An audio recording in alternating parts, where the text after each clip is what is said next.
Puno ljudi mi pitaju zašto sam odlučio da živim ovdje u Srbiji. Pa da, zašto ne živim kod mene u Francuskoj, gdje je prata bolja, gdje nema toliko zagađenje, gdje nema toliko korupcija, gdje nema padeža i pa upravo su. Šta radimo ovdje? E pa vidit ćemo to danas.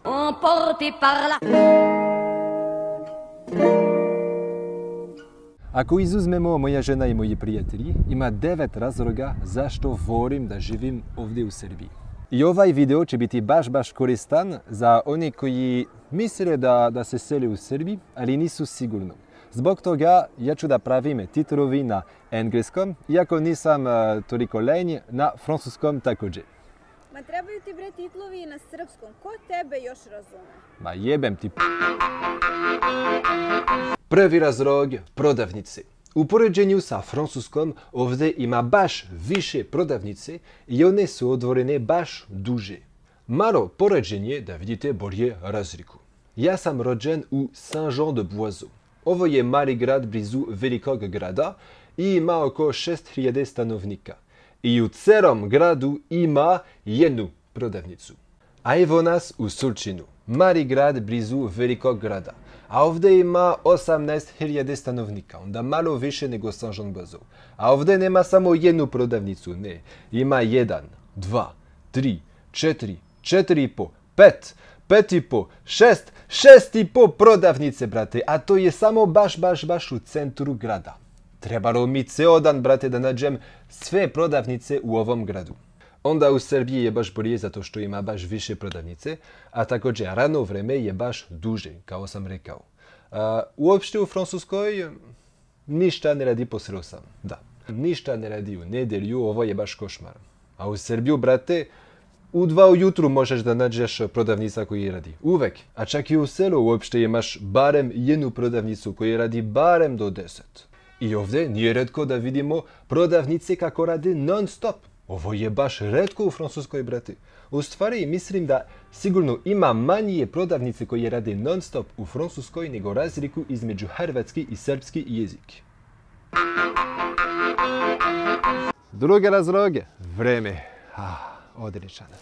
Vidite, brate, ovdje treba mi naočare za sunce. Ovaj stvar ne postoji dakle sam u Francuskoj. Da, ja sam iz Bretanje. I mi smo bukvalno poznat zbog palačinke i zbog kiše. Evo klimatske table Nanta, grad gdje sam rođen, u Bretanji. Vidite vlažnost. Uopšte je između 70 i 80%. I nema nikad vrućina tokom leta. I nikad nije hladno tokom zime. A evo klimatske table Beograda. Ima baš manje vlažnosti i vidite razliku između leta i zime. Ovdje je baš toplije. I ponekad pada sneg. To je bilo kao 15 godina da nismo imali sneg u Bretanji. I također nema baš vrućina u leto. Mislim, stvarno, ako pada sneg ili ako ima vrućina u Bretanji, to je kraj svijeta. Niko neće da ide na posao. Sunce, jebem ti kiša francuska. Treći razlog, sigurnost. Ovdje u Srbiji, za divno čudo, veliki gradovi nisu opasni. U Francuskoj nije baš isto, baš je opasniji veliki gradovi. Naprimjer, nije najbolja ideja da se šetaš peške tokom noći po gradu. Ali ovdje, stvarno u Srbiji, čak i ako si devojka, možeš da se šetaš sam 2 ujutru, nećeš imati problem. Naprimjer, moji prijatelji iz Francuske, kad su došli u Beogradu, kad sam se oženio, jedini put kad su se osjetili ugroženo je kad smo doručkovali u jedan etno kući i morali su da jedu slano ujutru. Da, to je bilo agresija, velika agresija. Ljudi, već sam napravio video o Srbima, kako su oni gostoljubivi, ponosni ljudi i ljubazni. Ovdje u Srbiji, čak i u gradu, komšije pričaju među sobom. To je bilo iznenađenje. Mislim, u Francuskoj, u selu, naravno, možeš da pričaš sa svima, ali ne u gradu, to je čudan, bre. Pre, ja sam živio baš u centru grada. u Dorčoru, brate, kao svi stranci. I tamo mi smo imali jednu komšiju, baš star, i on je bio tako ljubazan. Kad smo došli, on je došao kod nas da nas pozdravi i da nas ponudi jednu rakiju. A sad ne živim više u centru grada, ali ipak u Beogradu imamo sad divne komšije. Tokom policijski čas, prošla godina, oni su nam dali svake nedelje sarmu, pasulj i bilo šta. Nema vort ili grovo u Surčinu, ali imamo komšinicu Vuku.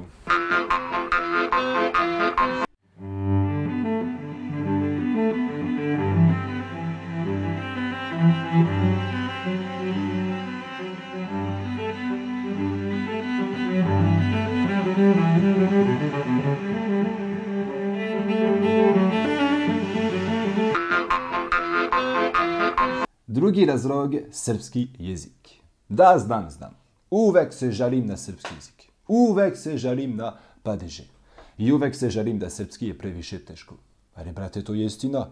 Spisak gramatičkih pravile je duži nego moja jebeni frizura sad, brate. Ali ipak volim ga. Srpski jezik je stvarno baš lep. I ja sam vrlo ponosan što mogu da ga govorim. I također volim njihovu azbuku, stvarno baš je fancy i lep. Samo mi je špansko selo.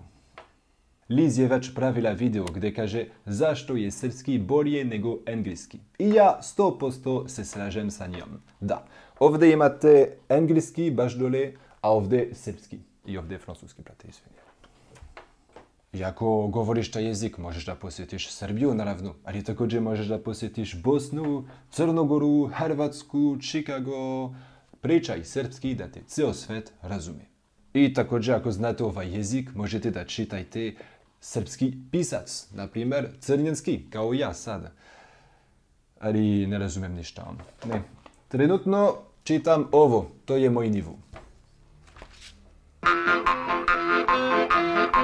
Sad priroda. Mislim da poslije Srba priroda je najbolja stvar u vezi sa Srbijom. Stvarno. Kako je lepo ovdje, brate. Ovdje ima litice, pustinja, planine, reke, jezera, geomorfološki fenomen, kanjoni, vodopadi, pećine, šume. Znači, molim vas, ako posjetite Srbija, ne posjetite samo Beograd, Novi Sad i Niš. Idete u prirodi, brate. To je najbolje mjesto u Srbiji. I stvarno, ne razumem, zašto nema više turista ovdje u Srbiji? Mislim, ok, razumem, korona i nema more. Ok, to je zbog toga, vjerovatno. Ali, brate, ima toliko lepo jezera ovdje u Srbiji. I stvarno, jezera je bolje nego more. Nije slano jezera, brate, i možeš da plivaš. I nema ljudi, ne osjećaš se kao u Disneylandu sa 1000 ljudi blizu tebe kad dobijaš sunce. Ne, stvarno, bolje je Srbija.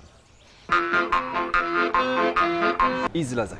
U Srbiji vole žurku. Imaju spravovi, klub i festival i tako dalje. Ali ono što najviše volim ovdje su kafane. To ne postoji u Francuskoj. Ovo je miks između restorana i bara. I samo piješ, jedeš i plešeš. Ima uopšte tamo trubači. I atmosfera je uopšte luđa kako odmiče veče. Ovdje piju vino i pivo kao u Francuskoj, ali imaju također rakiju. I ovo, brate, koliko je jako. Ali barem ima ukus. I kao u Francuskoj imaju kultura terase i kafa. I možeš samo mirno sedeti i osuđivati ljudi koji prolaze. To baš mi se sviđa. Porodica. Porodica je važnija u Srbiji nego u Francuskoj. Mislim, u Francuskoj porodica je važnija također. Maman, papa, je vous aime. Ali u Srbiji, na primjer, nije retko da vidimo 3 generacija kako žive zajedno. Baš retko šalju deda i baba u dom za stari. Ne. Ovdje stvarno deca brinu o roditeljima. I također ima puno ljudi koji imaju više od 25 godine i žive sa roditeljima. Samo jedini problem od ovoga je da roditelji ovdje vole previše decu. I brinu previše o deci, stvarno. I onda mladi ljudi ovdje su svi kralji i kraljica. Naprimjer, ne znaju da peru sudove. Alara, Ma čuti, bre. Stvarno, život ovdje baš mi se sviđa. Srbija je fantastična zemlja. Ali savršena zemlja ne postoji. I ima također ovdje nekoliko negativ aspekt života. I njih ćemo da vidimo u sljedećem videu. Ćao!